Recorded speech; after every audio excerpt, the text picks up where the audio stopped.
My fellow Americans, I'm coming before you tonight about the Korean airline massacre, the attack by the Soviet Union against 269 innocent men, women, and children aboard an unarmed Korean passenger plane. This crime against humanity must never be forgotten, here or throughout the world. Our prayers tonight are with the victims and their families in their time of terrible grief. Our hearts go out to them, to brave people like Catherine McDonald, the wife of a congressman whose composure and eloquence on the day of her husband's death moved us all. He will be sorely missed by all of us here in government. The parents of one slain couple wired me, our daughter and her husband died on Korean airline flight 007. Their deaths were the result of the Soviet Union violating every concept of human rights. The emotions of these parents, grief, shock, anger, are shared by civilized people everywhere. From around the world, press accounts reflect an explosion of condemnation by people everywhere. Let me state as plainly as I can, there was absolutely no justification, either legal or moral, for what the Soviets did. One newspaper in India said, if every passenger plane is fair game for home air forces, it will be the end to civil aviation as we know it. This is not the first time the Soviet Union has shot at and hit a civilian airliner when it overflew its territory. In another tragic incident in 1978, the Soviets also shot down an unarmed civilian airliner after having positively identified it as such. In that instance, the Soviet interceptor pilot clearly identified the civilian markings on the side of the aircraft, repeatedly questioned the order to fire on a civilian airliner, and was ordered to shoot it down anyway. The aircraft was hit with a missile and made a crash landing. Several innocent people lost their lives in this attack, killed by shrapnel from the blast of a Soviet missile. Is this a practice of other countries in the world? The answer is no. Commercial aircraft from the Soviet Union and Cuba, on a number of occasions, have overflown sensitive United States military facilities. They weren't shot down. We and other civilized countries believe in the tradition of offering help to mariners and pilots who are lost or in distress on the sea or in the air. We believe in following procedures to prevent a tragedy, not to provoke one. But despite the savagery of their crime, the universal reaction against it, and the evidence of their complicity, the Soviets still refuse to tell the truth. They have persistently refused to admit that their pilot fired on the Korean aircraft. Indeed, they've not even told their own people that a plane was shot down. They have spun a confused tale of tracking the plane by radar until it just mysteriously disappeared from their radar screens, that no one fired a shot of any kind. But then they coupled this with charges that it was a spy plane sent by us and that their planes fired tracer bullets past the plane as a warning that it was in Soviet airspace. Let me recap for a moment and present the incontrovertible evidence that we have. The Korean airliner, a Boeing 747, left Anchorage, Alaska, bound for Seoul, Korea, on a course south and west which would take it across Japan. Out over the Pacific, in international waters, it was for a brief time in the vicinity of one of our reconnaissance planes, an RC-135 on a routine mission. At no time was the RC-135 in Soviet airspace. The Korean airliner flew on, and the two planes were soon widely separated. The 747 is equipped with the most modern computerized navigation facilities. But a computer must respond to input provided by human hands. No one will ever know whether a mistake was made in giving the computer the course or whether there was a malfunction. Whichever, the 747 was flying a course further to the west than it was supposed to fly, a course which took it into Soviet airspace. The Soviets tracked this plane for 2.5 hours while it flew a straight line course at 30 to 35,000 feet. Only civilian airliners fly in such a manner. At one point, the Korean pilot gave Japanese air control his position as east of Hokkaido, Japan, showing that he was unaware they were off course by as much or more than 100 miles. The Soviets scrambled jet interceptors from a base in Sakhalin Island. Japanese ground sites recorded the interceptor plane's radio transmissions, their conversations with their own ground control. We only have the voices from the pilots, the Soviet ground-to-air transmissions were not recorded. It's plain, however, from the pilot's words that he's responding to orders and queries from his own ground control. Here's a brief segment of the tape, which we're going to play in its entirety for the United Nations Security Council tomorrow.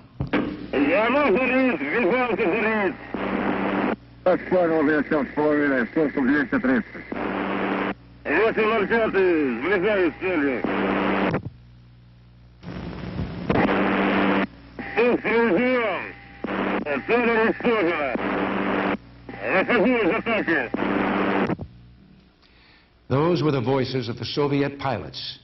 In this tape, the pilot who fired the missile describes his search for what he calls the target. He reports he has it in sight. Indeed, he pulls up to within about a mile of the Korean plane, mentions its flashing strobe light and that its navigation lights are on.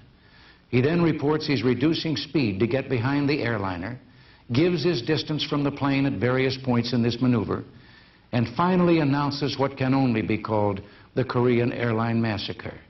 He says he has locked on the radar, which aims his missiles, has launched those missiles, the target has been destroyed, and he is breaking off the attack. Let me point out something here having to do with his close-up view of the airliner on what we know was a clear night with a half moon. The 747 has a unique and distinctive silhouette, unlike any other plane in the world. There is no way a pilot could mistake this for anything other than a civilian airliner. And if that isn't enough, let me point out our RC-135 that I mentioned earlier had been back at its base in Alaska on the ground for an hour when the murderous attack took place over the Sea of Japan.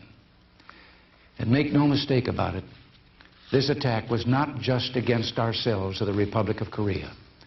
This was the Soviet Union against the world and the moral precepts which guide human relations among people everywhere.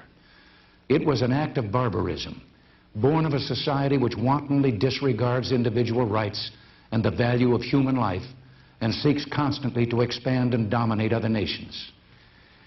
They deny the deed, but in their conflicting and misleading protestations, the Soviets reveal that, yes, shooting down a plane, even one with hundreds of innocent men, women, children, and babies, is a part of their normal procedure if that plane is in what they claim as their airspace.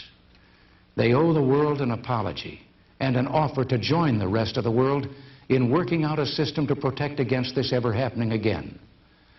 Among the rest of us, there is one protective measure, an international radio wavelength on which pilots can communicate with planes of other nations if they are in trouble or lost.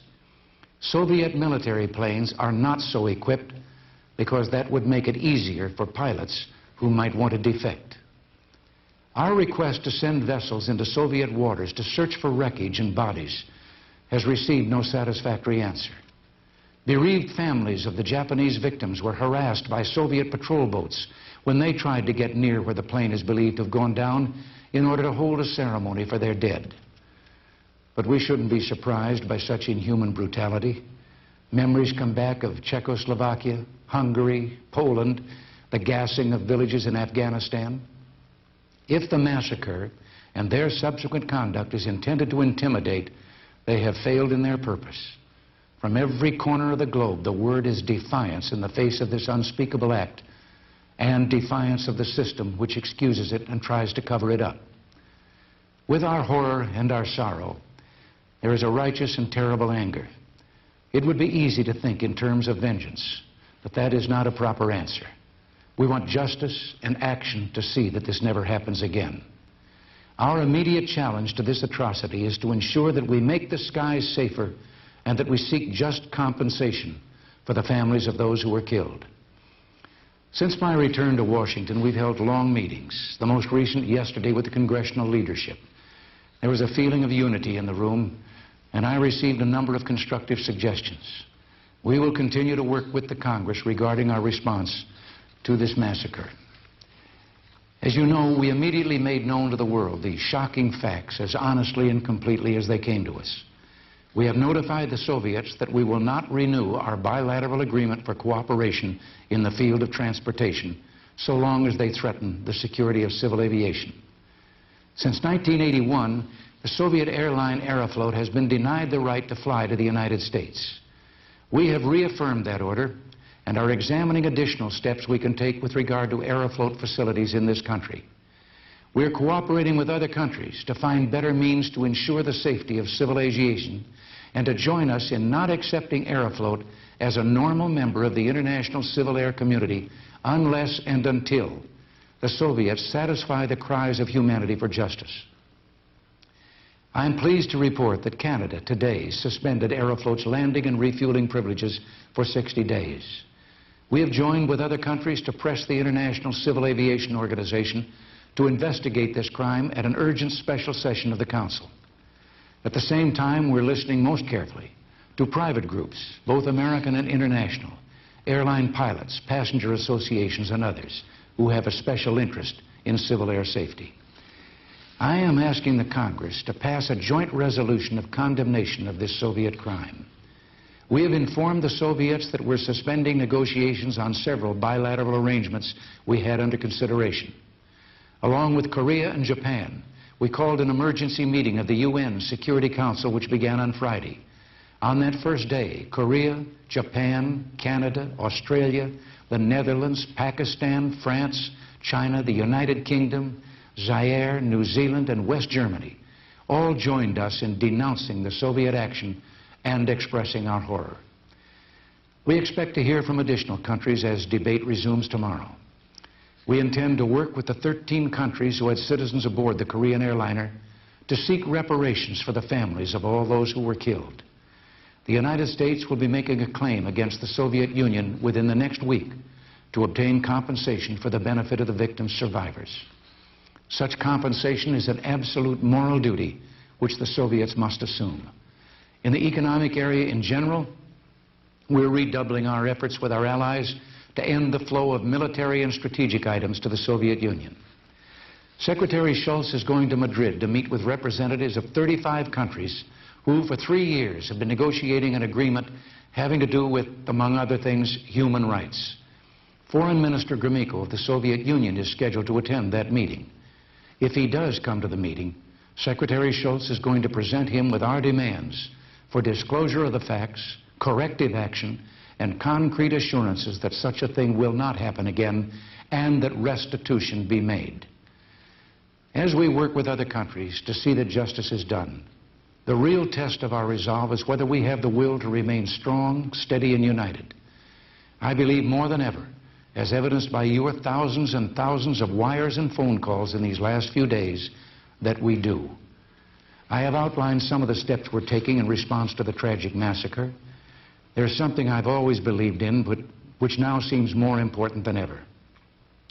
The Congress will be facing key national security issues when it returns from recess.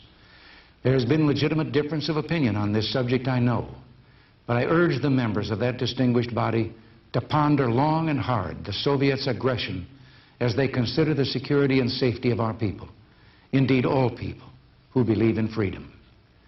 Senator Henry Jackson, a wise and revered statesman and one who probably understood the Soviets as well as any American in history, warned us, the greatest threat the United States now faces is posed by the Soviet Union.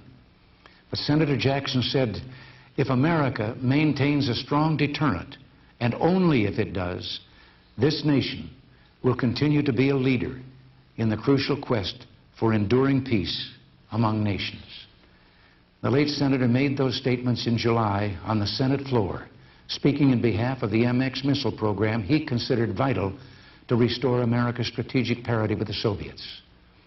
When John F. Kennedy was president, defense spending as a share of the federal budget was 70% greater than it is today. Since then, the Soviet Union has carried on the most massive military buildup the world has ever seen. Until they're willing to join the rest of the world community, we must maintain the strength to deter their aggression. But while we do so, we must not give up our effort to bring them into the world community of nations.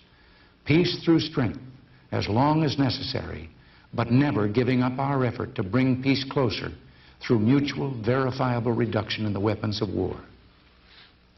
I've told you of negotiations we've suspended as a result of the Korean airline massacre, but we cannot, we must not, give up our effort to reduce the arsenals of destructive weapons threatening the world. Ambassador Nitze has returned to Geneva to resume the negotiations on intermediate-range nuclear weapons in Europe. Equally, we will continue to press for arms reductions in the START talks that resume in October. We are more determined than ever to reduce and, if possible, eliminate the threat hanging over mankind. We know it will be hard to make a nation that rules its own people through force to cease using force against the rest of the world. But we must try. This is not a role we sought. We preach no manifest destiny. But like Americans who began this country and brought forth this last best hope of mankind, history has asked much of the Americans of our own time. Much we have already given. Much more we must be prepared to give. Let us have faith in Abraham Lincoln's words that right makes might, and in that faith, let us to the end dare to do our duty as we understand it.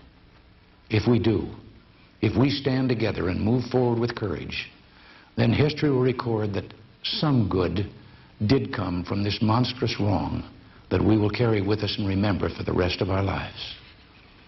Thank you. God bless you, and good